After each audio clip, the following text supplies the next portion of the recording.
to college has become part of like a necessity for everyone, that the government should be able to pay their part in order for everyone to be able to go. The idea of taxpayers sort of forgiving the debt is a good one in principle, but in practice I'm not really sure how they carry that out. Student loan debt has reached an all-time high, placing a great strain on many young graduates. This has led some to propose debt forgiveness as a way to help the needy. Would debt forgiveness achieve this goal? I'd say no, for two reasons. First of all, it would only be a temporary solution to help currently indebted students.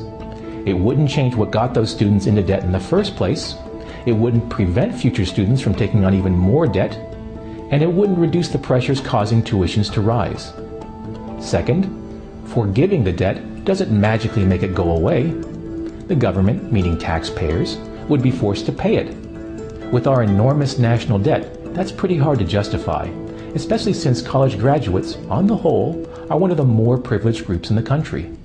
After all, college graduates have higher wages and a lower unemployment rate than the national average. Plus, they've already benefited from government subsidies in the form of grants, tax credits, subsidized tuition, and subsidized loans. Forgiving the debt of college graduates would be giving money to a group that's already relatively well off.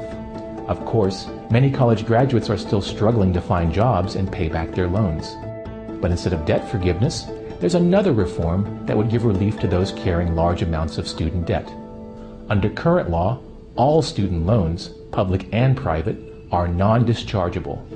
This means that unlike all other types of loans, borrowers cannot get rid of their student debt through bankruptcy. The government will get it back by taking your tax refund, denying federal benefits, and garnishing your paycheck. This makes lenders less careful about who receives student loans.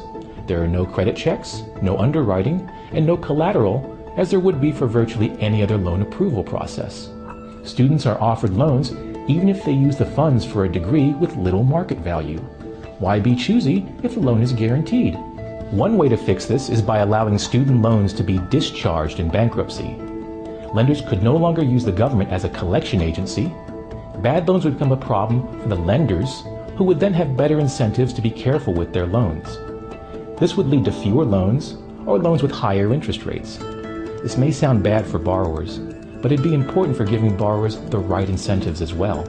Instead of taking on debt before thinking through the repercussions, they'd have to have a plan for paying them back. Finally, with fewer loans being given out, colleges would have less fuel for tuition increases and feel greater pressure to control their costs. Student debt forgiveness may be a tempting idea, but it would just shift the burden onto taxpayers while doing nothing to address the fundamental causes of tuition increases and mounting student debt. Making student debt dischargeable in bankruptcy is a good first step toward reform that would better address the concerns of students both now and in